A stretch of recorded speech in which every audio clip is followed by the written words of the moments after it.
Welcome back to the channel, guys. Today we're going to be talking about the best baits for December bass fishing. It's finally the last month of the year, and I've also taken my last trip of the year up here in Pennsylvania. We have some serious snow coming this week. The fishing has gone downhill quickly. I spent this past Thanksgiving break out on the water. I fished 2 days in a row, and very few fish catches were to be had. The water temperature is starting to get down to the point where it's going to freeze. On my way to the lake Saturday morning, I was starting to see ponds with skim ice over the top of them because it was that cold in the morning. Obviously, those places freeze quicker because of how shallow it is, but that's the temperatures we're dealing with here. If you live a little bit further south than us, you probably still have a little bit more time, or if you're a true diehard fisherman, you still have some more time up here in Pennsylvania. And that's what the baits we're going to be talking about today are going to gear towards. So I know in the last video I mentioned I might be doing a Florida edition because I will be going to Florida at the end of the month and fishing down there. All of you guys said you would love to see one more of true winter baits for up here in the Northeast. So that's what we're going to do. And then the Florida edition will be coming for January when we're actually down in Florida doing some fishing. So first bait that we're going to start off with is going to be a blade bait. That's like my staple for winter bass fishing. When those water temperatures get, I would say even below 50 is super effective, but when it's really like 45, 48, 42 even, that's when I really like that blade bait. And the reason being is that bait stays in place.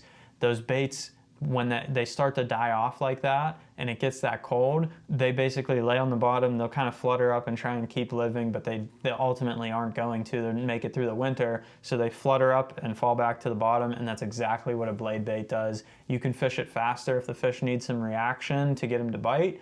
You could fish it very slow like a worm. We'll have a video coming out on that soon. I actually did some blade bait fishing this weekend. It just excels this time of year. It's a stupid bait. It's a little piece of metal with some lead on it and some paint, but it works wonders for winter bass, especially up here in the Northeast. I've caught largemouth on it.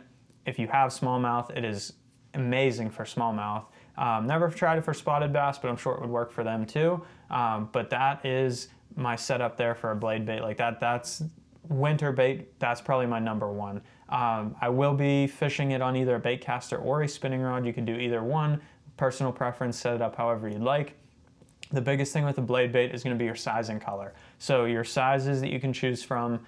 I prefer the 6 cent slice. I know I am sponsored by them, but there's a couple of reasons why I like that blade bait over some others. I've fished a lot of blade baits over the years. I've fished the Silver Buddies.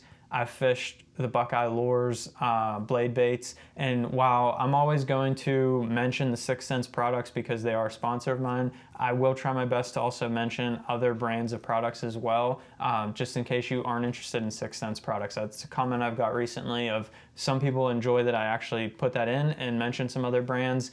Some people wish I would do it more. So that's what we're going to be focusing on going forward. I'll mention some other brands in different videos, but that's the 6 Cents slice. Two biggest things that I like about that one. One, colors, way more color selection than anything else out there. Usually you get silver, white, gold. That's about it, which is all of the 3 colors that you need. White's going to work in your dirty water. Gold's going to work on your cloudy days. Silver will work on your sunny days. But the 6 Cent slice comes a little bit more detail. So they have like a gold with a greenish back, which is a really good shad imitator. They have bluegill colors. If you don't have shad in your pond, you could use a bluegill. They do the same thing. They'll die on the bottom and flutter up, so it could work. They have ones with chartreuse in it. They have ones with metallic foil on it. They have straight white ones. They have shad pattern ones. They have a bunch of different colors that could help you out a lot more. And then the sizes is the biggest thing for me. So their 5/8 ounce or like a ½ ounce is usually like where I start. So their standard size is 5/8 ounce. It works pretty well right there. That's like a 3-inch bait. If you go to another brand and you go down to a 3/8 ounce size, you're going to keep the same size bait, but it's just going to be lighter. Sometimes the bait fish are smaller and you need a smaller profile. The 6 Cent slice, the 3/8 ounce, is only 2 inches long, so it's a very, very small bait. It's much smaller than the one that next size up, and then their next size up from that, which is a 7/8 or a 3/4 ounce, somewhere in there, that one's even bigger. So you can mimic your bait size as well as your actual bait itself on how big it's going to be. So you have different options there on catching some fish with that bait. So ultimately, up here in the Northeast, I could get away with just a blade bait pretty much for very, very cold water fishing. But there's two others that I really like this time of year, in addition to some other ones that I've fished too. The second one is going to be a Ned rig. If you fish ponds, if you fish anywhere that has smallmouth bass, spotted bass, it works on them, it works on largemouth too. It's like my go-to bait for when the water is cold, besides the blade bait. If you want something that's a soft plastic, that's when I'm gonna use the Ned rig. I'll use a heavier head this time of year to keep it on the bottom as much as possible. I won't hop the bait up off the bottom. I will literally just drag it along the bottom as slow as I can to try and get as many bites and try and mimic like what those bait fish are doing down there. So like they're gently just gonna scoot along the bottom really slowly. It'll mimic insects that are still down there for them to eat. It can mimic little crawfish that might still be down there if they haven't gone and done whatever they do. But a lot of bait fish imitating colors. You can get a variety of different colors. I mostly just fish green pumpkin goby. I keep it really simple. They're gonna eat a green pumpkin one if they do, and a lot of times your water is gonna be pretty clear in the winter because you don't have a lot of influx of water this time of year like you would in the springtime or the fall when you get that rain. Once you get to true winter and it's cold, you don't get as much precipitation and inflow of water. So the green pumpkin colors work just fine. Heaviest head you can get, I use like a 1/4 ounce, a 3/16. Green pumpkin goby, drag it as slow as you can on the bottom. That's gonna be one that works really, really well. It's especially one of my favorites for pond fishing. For whatever reason in ponds, blade bait would work too, but when it gets really, really cold in ponds, I catch a lot of fish on just a Ned rig. I'll walk around the pond and just drag it as slow as I can, and you might not catch a ton of fish, especially if you have a tough pond that usually doesn't have a lot of fish.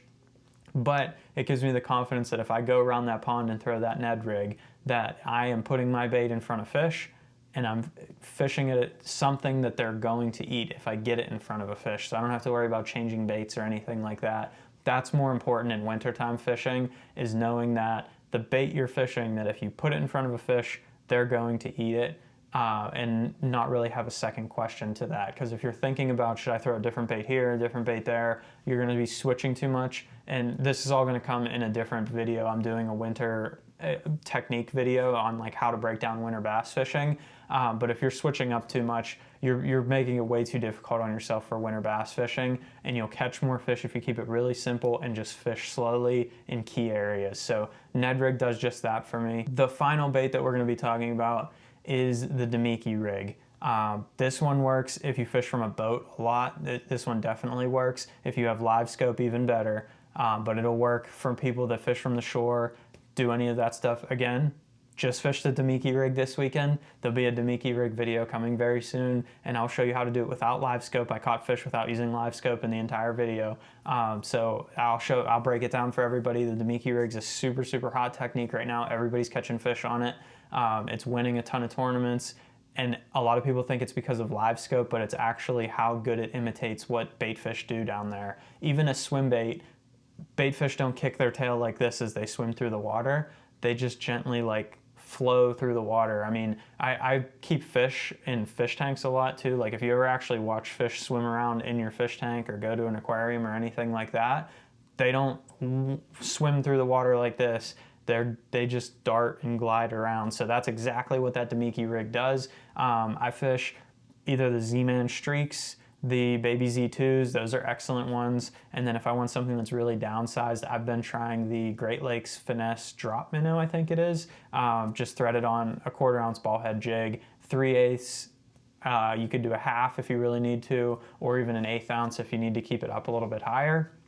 You can fish it for suspended fish and keep it up in the water column. You can throw it out there, let it sink all the way to the bottom and just reel it along the bottom. Basically, it's just an even more finesse profile than a finesse swim bait that I like to fish. And the biggest thing with that is it's gonna mimic those bait fish moving at slow, cold speeds and that's what those fish are going to feed on. The other thing you can do with a Demiki rig is drop it straight down underneath the boat and just hold it over top of schools of fish that are chasing bait balls. So they'll sit underneath these bait balls so they have food to eat all winter in some deeper water. And if you just hang that over their head, a lot of times they'll just come up and grab your bait if it looks a little bit different than from the school. So that is another excellent one for wintertime bass fishing as well.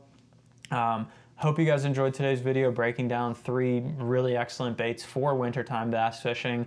All of them will likely have a video coming up in the near future here. Been fishing them all over the course of the weekend.